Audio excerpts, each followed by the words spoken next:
ላጤዎችን አጋቡ ነው የሚለው አላህ። ላጤ በሰፈር መኖር የለበትም። በላ ያመጣል። ሰፈሩ ይረገማል። ላጤ ከበዛ አላህ ይቆጣል። ላጤዎችን ለማጥፋት ተባበሩ ነው የሚለው። አንኪሑል አያማ ሚንኩም ወሳሊሒን ሚን ዒባዲኩም ወኢማኢኩም ኢየኩኑ ፉቀራ። ከዚያ ቀጥሎ ምን ይላል? ማጋባት እኮ እናጋባቸው ነበር፣ ግን በምን ይኖራሉ ነው አደ ሰው የሚጨነቀው። ቁርአን ምን አለ? ኢየኩኑ ፉቀራ ዩግኒሂሙላህ። እነሱ ድሃ ቢሆኑ አላህ ያከብራቸዋል። በመጋባት ሀብት ይመጣል ነው ቁርአኑ። ነስ ነው ይሄ። طيب ይህንን አምኖ የማይገባ ሰው አለ። ይህ ፍርሃት ይለዋል።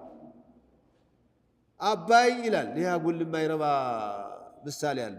አባይ ለራሱ ማደሪያ የለው፣ ግንድ ይዞ ይዞራል። ሚስት ይዞ የት ልደር ሊል ነው ወይ? በመሰረቱ ቤተሰቦች የሚጨነቁለት፣ ጓደኞቹ የሚያስቡለት፣ እሱም ቆም ብሎ ማሰብ የሚጀምረው ሲያገባ ነው። ላጤ እኮ ሀብታም ቢሆን አይሆንም። ላጤ ቀላል ነው ለሚያየው ሰው፣ ታሪኩን ለሚሰማ ሰው። ለሱም የሚጨነቅ የለም። ደግሞ ለገዛ ሆዱ ምን አነሰው ነው የሚለው ሰው። ስለዚህ እንደኔ የዚህ የጋብቻን ጣጣ ማብዛት ይሄው አሁን የደረሰውን በላ የሚያደርሰው ይሄ ነው።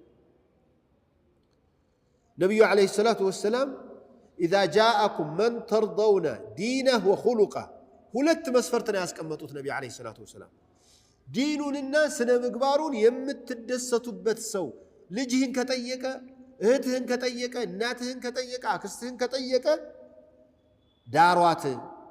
ይህን ካላረጋችሁ ሳር ቅጠሉን የማይለይ በላይ ይመጣል አሉ። ኤችአይቪ ይመጣል፣ ሌላም በሽታዎች ይመጡና አካባቢውን ይወርሱታል ነው። ስለዚህ ባካችሁ ጣጣ አታብዙ። ዘመዶች፣ የሴት ልጅ ዘመዶች አቃሉ ጉዳዩን።